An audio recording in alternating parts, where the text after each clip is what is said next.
ನಮಸ್ಕಾರ ವೀಕ್ಷಕರೇ, ಮತ್ತೊಂದು ವಿಡಿಯೋಗೆ ಸ್ವಾಗತ. ನಿನ್ನೆ ಎಪಿಸೋಡ್ ಅಲ್ಲಿ ರಕ್ಷಿತಾ ಅವರಿಗೆ ಧನುಷ್ ಅವರು ಹೋಗಿ ಹೇಳ್ತಾರೆ, ನೀನು ಥ್ಯಾಂಕ್ ಯು ಬಿಗ್ ಬಾಸ್ ಅಂತ ಹೇಳಿದ್ದು ಸರಿ ಇರ್ಲಿಲ್ಲ. ನಾವು ಕಷ್ಟಪಟ್ಟು ಗೇಮ್ ಆಡಿ ಆದ್ರೆ ಅದರ ಫಲನ ಸಿಗದೆ ಇರ್ಬೇಕಾದ್ರೆ ನಮ್ ಎಲ್ರಿಗೂ ನೋವಾಯ್ತು. ನೀನ್ ಅವಾಗ ಥ್ಯಾಂಕ್ ಯು ಬಿಗ್ ಬಾಸ್ ಅಂತ ಹೇಳಿದ್ರಿಂದ ಎಲ್ರಿಗೂ ನೋವಾಗುತ್ತೆ. ನೀನ್ ಆ ರೀತಿ ಮಾತಾಡ್ಬಾರ್ದಿತ್ತು ಅಂತ ಧನುಷ್ ಕೂಡ ಅವರು ಹೇಳ್ತಾರೆ. ಅದಕ್ಕೆ ರಕ್ಷಿತಾ ಅವ್ರು ಏನ್ ಹೇಳ್ತಾರಪ್ಪ ಅಂದ್ರೆ ಅದನ್ನ ಸಮರ್ಥಿಸ್ಕೋತಾರೆ. ನಾನು ಯಾಕೆ ಹೇಳ್ದೆ ಅಂತ ಸಮರ್ಥಿಸ್ಕೋತಾರೆ. ಅದ್ರ ಜೊತೆಗೆ ಇನ್ನೊಂದ್ ಮಾತು ಹೇಳ್ತಾರೆ, ಪರ್ಸನಲ್ ಟಾರ್ಗೆಟ್ ಮಾಡ್ತಾರ, ಮಾಡ್ಲಿ ಬಿಡಿ, ಪರ್ಸನಲ್ ಆಗಿ ಹೋಗುತ್ತಾ ಹೋಗ್ಲಿ ಬಿಡಿ ಅಂತ ಹೇಳ್ತಾರೆ.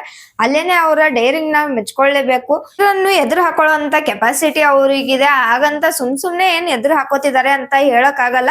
ಯಾಕಪ್ಪ ಅಂದ್ರೆ ರಾಶಿಕಾ ಅವರು ಅವ್ರನ್ನ ಪರ್ಸನಲ್ ಆಗಿ ಟಾರ್ಗೆಟ್ ಮಾಡಿ ತುಂಬಾನೇ ಮಾತಾಡಿರ್ತಾರೆ, ಹಾಗೇನೆ ಬೈದಿರ್ತಾರೆ ಕೂಡ. ಅದಕ್ಕೋಸ್ಕರನೇ ಅವರು ಥ್ಯಾಂಕ್ ಯು ಬಿಗ್ ಬಾಸ್ ಅಂತ ಹೇಳಿದ್ದು. ಬಟ್ ಆ ಗ್ರೂಪ್ಗೆ ಅಂತ ನನಗೇನು ಅನ್ನಿಸ್ಲಿಲ್ಲ. ರಾಶಿಕಾ ಗಿಲ್ಲಿ ಅವ್ರ ಬಗ್ಗೆ ಕೂಡ ಹೇಳ್ತಾರೆ, ಅವನು ಕಾಮಿಡಿ ಮಾಡ್ಕೊಂಡು ಕಾಲ್ ಹೇಳ್ಕೊಂಡು ಎಲ್ಲಾರನ್ನು ಈ ಬಿಗ್ ಬಾಸ್ ಮನೆಯನ್ನ ಆಳ್ತಾ ಇದ್ದೀನಿ ಅಂತ ಅನ್ಕೋತಿದ್ದಾನೆ. ಆದ್ರೆ ಅದು ಗೊತ್ತಾಗುತ್ತೆ, ಕರ್ಮ ಬೂಮ್ರಿಂಗ್ ಅಂತ ಅಂತಾನಲ್ವಾ, ಅವನೇ ಒಂದಿನ ಬೀಳ್ತಾನೆ. ಅವ್ನ್ ಮಾಡೋಂತ ಕಾಮಿಡಿಯಿಂದ ನೋಡ್ತಾ ಇರಿ, ಅವಾಗ ನಾನ್ ಮಾಡ್ತೀನಿ ಅಂತ ಹೇಳ್ತಾರೆ. ಬಟ್ ಅವ್ರಿಗೆ ಆಚೆ ಕಡೆ ಏನ್ ನಡೀತಾ ಇದೆ ಅನ್ನೋದು ಗೊತ್ತಿಲ್ಲ. ಆದ್ರೆ ಅವರು ಇಷ್ಟು ದಿನ ಮಂಜು ಭಾಷಿಣಿ ಅವ್ರು ಇದ್ದಾಗ ತುಂಬಾ ಚೆನ್ನಾಗಿ ಆಟ ಆಡ್ತಿದ್ರು, ಹಾಗೇನೆ ಎಲ್ಲಿ ಸ್ಟ್ಯಾಂಡ್ ತಗೋಬೇಕು ಅಲ್ಲಿ ತಗೋತಿದ್ರು. ಇವಾಗ್ಲೂ ಸ್ಟ್ಯಾಂಡ್ ತಗೋತಿದ್ದಾರೆ. ಬಟ್ ಅವ್ರು ಮಾತಾಡ್ತಿರೋಂತ ರೀತಿ ಆಗಿರ್ಬೋದು, ಆಟ ಆಡ್ತಿರೋಂತ ರೀತಿ ಆಗಿರ್ಬೋದು, ಅಶ್ವಿನಿ ಗೌಡ ಅವ್ರ ಜೊತೆಗೆ ಇದ್ಕೊಂಡು ಅವ್ರ ಜೊತೆಗೆ ಮ್ಯಾನುಪುಲೇಟ್ ಆಗ್ತಿದ್ದಾರೆ ಅಂತ ಹೇಳ್ಬೋದು. ಇಷ್ಟು ದಿನ ಜಾನ್ವಿ ಅವರು ಮಾಡ್ತಾ ಇದ್ದಂತ ತಪ್ಪನ ರಾಶಿಕಾ ಅವರು ಮಾಡ್ತಾ ಇದ್ದಾರೆ ಅಂತ ಹೇಳ್ಬೋದು. ಅದ್ರ ಜೊತೆಗೆ ಇನ್ನೊಂದು ಕೂಡ ಹೇಳ್ತಾರೆ ಅವರು, ಇನ್ನು ರಕ್ಷಿತಾ ನನ್ನ ಶತ್ರು, ಅವಳನ್ನ ಮಾತ್ರ ನಾನು ಬಿಡಲ್ಲ, ಯಾವಾಗ ಟೈಮ್ ಬರುತ್ತೋ ಅವಾಗ ತಗೋತೀನಿ ಅಂತ ಮಾತಾಡ್ತಾರೆ.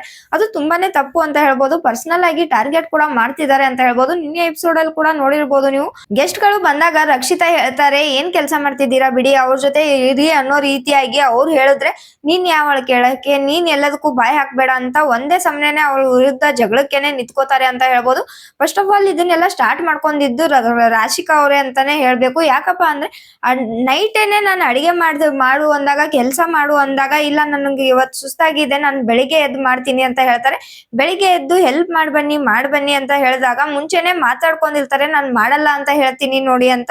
ಆಮೇಲೆ ಪಾತ್ರೆ ತಿಕ್ತೀನಿ, ಅದು ಮಾಡ್ತೀನಿ ಇದು ಮಾಡ್ತೀನಿ ಅಂತಾರೆ. ಅದಾದ್ಮೇಲೆ ಗೇಮ್ಗೆ ಬಂದಾಗ ಸಖತ್ತಾಗಿ ಗೇಮ್ ಆಡ್ತಾರೆ, ಕೈ ನೋವು ಇಲ್ಲ, ಏನು ಸ್ಕ್ರಾಚಸ್ ಆಗಿಲ್ಲ ಅನ್ನೋ ತರ.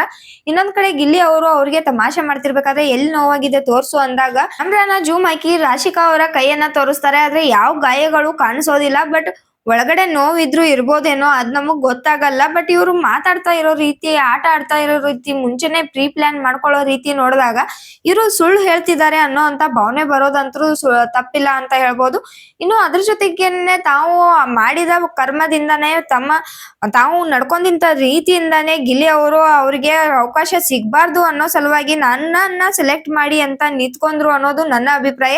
ಅದೇ ಜಾಗದಲ್ಲಿ ಬೇರೆ ಯಾರೇ ಆಗಿದ್ರು ಗಿಲ್ಲಿ ಅವರು ಬಿಟ್ಕೊಡ್ತಿದ್ರು.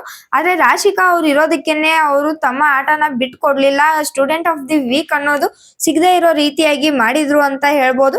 ಇನ್ನೊಂದ್ ಕಡೆ ನೋಡಿದ್ರೆ, ಒಂದ್ ಕಡೆ ಗಿಲ್ಲಿ ಅವರು ಮಾಡಿದ್ದು ಸರಿ ಅನ್ಸುತ್ತೆ, ಮತ್ತೊಂದ್ ಕಡೆ ನೋಡಿದ್ರೆ ಅದು ತಪ್ಪು ಅನ್ಸುತ್ತೆ. ಯಾಕಪ್ಪ ಅಂದ್ರೆ ರಾಶಿಕಾ ಅವರು ತುಂಬಾನೇ ಎಫರ್ಟ್ ಆಗಿ ಗೇಮ್ ನ ಆಡಿದ್ರು, ತಮ್ಮ ತಂಡ ಗೆದ್ದಿದ್ರು ಕೂಡ ಗಿಲ್ಲಿ ಅವರು ತಗೊಂಡಂತ ನಿರ್ಧಾರದಿಂದ ಅವ್ರ ಟೀಮ್ಗೆನೆ ಎಫೆಕ್ಟ್ ಆಯ್ತು. ಹಾಗೇನೆ ಕಷ್ಟಪಟ್ಟು ಗೆದ್ದಿರೋದು ಕೂಡ ವೇಸ್ಟ್ ಆಯ್ತು ಅಂತ ಹೇಳ್ಬೋದು. ಇನ್ನೊಂದ್ ಏನಪ್ಪಾ ಅಂದ್ರೆ, ಇದು ಮ್ಯಾಚ್ ಫಿಕ್ಸಿಂಗ್ ಅಂತ ಏನ್ ಹೇಳ್ತಾರೋ ಆ ರೀತಿ ಕಾಕ್ರೋಚ್ ಸುದಿ ಅವರು ಹಾಗೇನೆ ಅಶ್ವಿನಿ ಗೌಡ ಅವರು ತುಂಬಾನೇ ಮ್ಯಾನುಪುಲೇಟ್ ಮಾಡ್ತಾರೆ. ಮುಂಚೆನೆ ಫಿಕ್ಸ್ ಆಗಿರ್ತಾರೆ, ರಾಶಿಕಾ ಅವ್ರಿಗೆನೆ ಇದನ್ನ ಕೊಡ್ಬೇಕು ಅಂತ ಮುಂಚೆನೆ ಫಿಕ್ಸ್ ಆಗ್ತಾರೆ ಕೂಡ. ಇನ್ನು ಅದೇ ವಿಚಾರಕ್ಕೆ ಬಿಗ್ ಬಾಸ್ ಅವರು ಕೂಡ ಒಂದು ಆಪರ್ಚುನಿಟಿನ ಕೊಡ್ತಾರೆ ಬ್ಲೂ ಹೌಸ್ ತಂಡಕ್ಕೆ. ಏನಪ್ಪಾ ಅಂದ್ರೆ, ಈ ಬಾರಿ ಬಹುಮತದಿಂದ ನೀವು ಯಾರನ್ನ ಆಯ್ಕೆ ಮಾಡ್ತಿರೋ ಸ್ಟೂಡೆಂಟ್ ಆಫ್ ದ ವೀಕ್ ಅಂತ ಅವ್ರನ್ನೇ ನಾವು ಕನ್ಸಿಡರ್ ಮಾಡ್ತೀವಿ ಅಂತ ಹೇಳ್ತಾರೆ. ಅದ್ರ ಜೊತೆಗೆ ಆದ್ರೆ ನಿಮ್ಮ ತಂಡದಿಂದ ಅಲ್ಲ, ಬೇರೆಯ ತಂಡದಿಂದ ಅಂದ್ರೆ ರೆಡ್ ಹೌಸ್ ತಂಡದಿಂದ ಕೊಡ್ಬೇಕು ಅಂತ ಹೇಳಿದಾಗ ಇಲ್ಲಿ ರಕ್ಷಿತಾ ಅವರು ಹಾಗೇನೆ ಕಾವ್ಯ ಅವರು ಯಾರಿಗೂ ಹೋಗ್ಬಿಟ್ಟು ರಿಕ್ವೆಸ್ಟ್ ಮಾಡ್ಕೊಳಲ್ಲ. ಕಾವ್ಯ ಅವರು ಸ್ವಲ್ಪ ಜನಕ್ಕೆ ಹೋಗ್ಬಿಟ್ಟು ರಿಕ್ವೆಸ್ಟ್ ಮಾಡ್ಕೋತಾರೆ ನನ್ನ ಆರ್ಸಿ ಅಂತ. ಆದ್ರೆ ಅಶ್ವಿನಿ ಗೌಡ ಅವ್ರಿಗೆ, ಕಾಕ್ರೋಚ್ ಸುಧೀರ್ ಅವ್ರಿಗೆ, ಹಾಗೇನೆ ರಾಶಿಕಾ ಅವ್ರಿಗದು ಇಲ್ಲಿ ಕೊಡೋದಿಲ್ಲ. ಅದರಿಂದ ಸ್ವಲ್ಪ ಜಗಳ ಕೂಡ ಆಗುತ್ತೆ, ಮಾತುಗಳು ಶುರು ಆಗ್ತವೆ. ಇಲ್ಲಿ ಅಶ್ವಿನಿ ಗೌಡ ಅವರು ಬರೀ ಯಾರನ್ನ ಆಯ್ಕೆ ಮಾಡಿದ್ರು ಅವ್ರ ಬಗ್ಗೆ ಎಕ್ಸ್ಪ್ಲನೇಷನ್ ಕೊಟ್ಟು ಯಾಕೆ ಮಾಡಿದ್ರು ಅಂತ ಎಕ್ಸ್ಪ್ಲನೇಷನ್ ಕೊಟ್ಟಿದ್ರೆ ಮುಗಿದು ಹೋಗಿರೋದು. ಆದ್ರೆ ತಾವು ಕಾವ್ಯ ಅವ್ರ ಬಗ್ಗೆ ಆಗ್ಲಿ, ರಕ್ಷಿತಾ ಅವರ ಬಗ್ಗೆ ಆಗ್ಲಿ ಮಾತಾಡುವಂತ ಅವಶ್ಯಕತೆ ಇರ್ಲಿಲ್ಲ. ಫಸ್ಟ್ ಅವರೇ ಸ್ಟಾರ್ಟ್ ಮಾಡ್ತಾರೆ.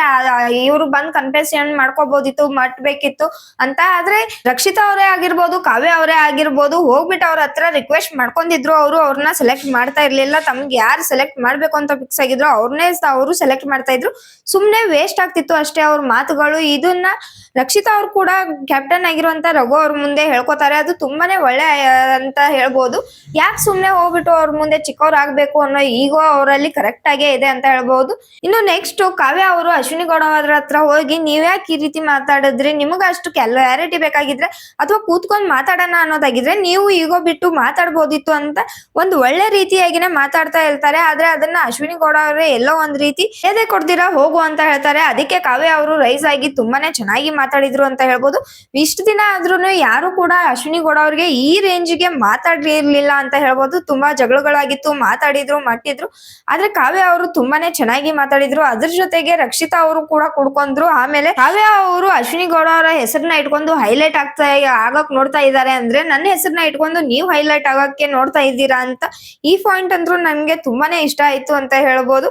ಆಮೇಲೆ ಇನ್ನೊಂದಪ್ಪ ಏನಪ್ಪಾ ಅಂದ್ರೆ ರಕ್ಷಿತಾ ಅವರು ಮಾತಾಡ್ಬೇಕಾದ್ರೆ ನೀವೇನ್ ದೊಡ್ಡ ಆಕ್ಟರ ಅಂತ ಕೇಳ್ತಾರೆ.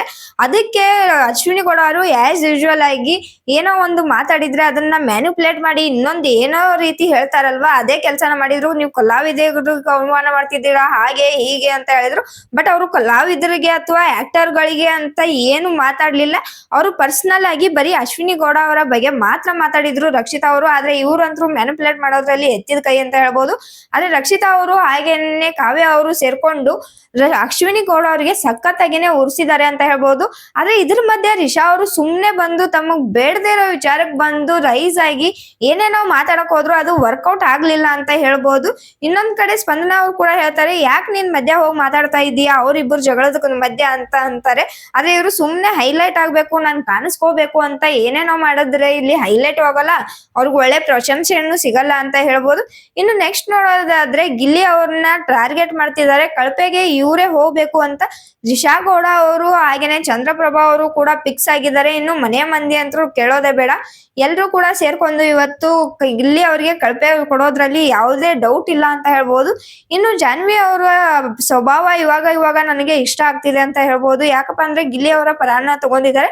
ಗಿಲ್ಲಿ ಅವರ ಪರ ಅನ್ನೋಕಿನ್ನ ನ್ಯಾಯದ ಪರವಾಗಿದ್ದಾರೆ. ಹಾಗೇನೆ ಅಶ್ವಿನಿ ಗೌಡ ಅವರಿಂದ ದೂರ ಬಂದ್ಮೇಲೆ ಅವರಿಗೆ ಮನದಟ್ಟಾಗಿದೆ ಅನ್ಕೋತೀನಿ. ಚೆನ್ನಾಗಿ ಆಟ ಆಡ್ತಿದ್ದಾರೆ. ಅಶ್ವಿನಿ ಗೌಡ ಅವರ ಸುತ್ತ ಯಾರು ಇರ್ತಾರೋ ಅವ್ರೆಲ್ಲಾನು ಮ್ಯಾನುಪ್ಯುಲೇಟ್ ಆಗ್ತಾ ಇದ್ದಾರೆ. ಅಶ್ವಿನಿ ಗೌಡ ಅವರ ಶಕ್ತಿ ಅಂತೂ ತುಂಬಾನೇ ಇದೆ ಅಂತ ಹೇಳ್ಬೋದು. ಕಾಯ್ದು ನೋಡೋಣ ಏನೇನಾಗುತ್ತೆ ಅಂತ. ಈ ಎಪಿಸೋಡ್ ಬಗ್ಗೆ ನಿಮಗೆ ಏನ್ ಅನಿಸ್ತು ಅಂತ ಕಮೆಂಟ್ ಮಾಡಿ ಹೇಳಿ. ಇದೇ ರೀತಿಯಾದ ವಿಡಿಯೋಗಳಿಗಾಗಿ ನಮ್ಮ ಚಾನೆಲ್ ನ ಇನ್ನೂ ಸಬ್ಸ್ಕ್ರೈಬ್ ಮಾಡ್ಕೊಂಡಿಲ್ಲ ಅಂದ್ರೆ ಸಬ್ಸ್ಕ್ರೈಬ್ ಮಾಡ್ಕೊಳ್ಳಿ. ಹಾಗೇನೆ ಪಕ್ಕದಲ್ಲಿರುವಂತ ಬೆಲ್ ಐಕನ್ ನ ಕ್ಲಿಕ್ ಮಾಡಿ.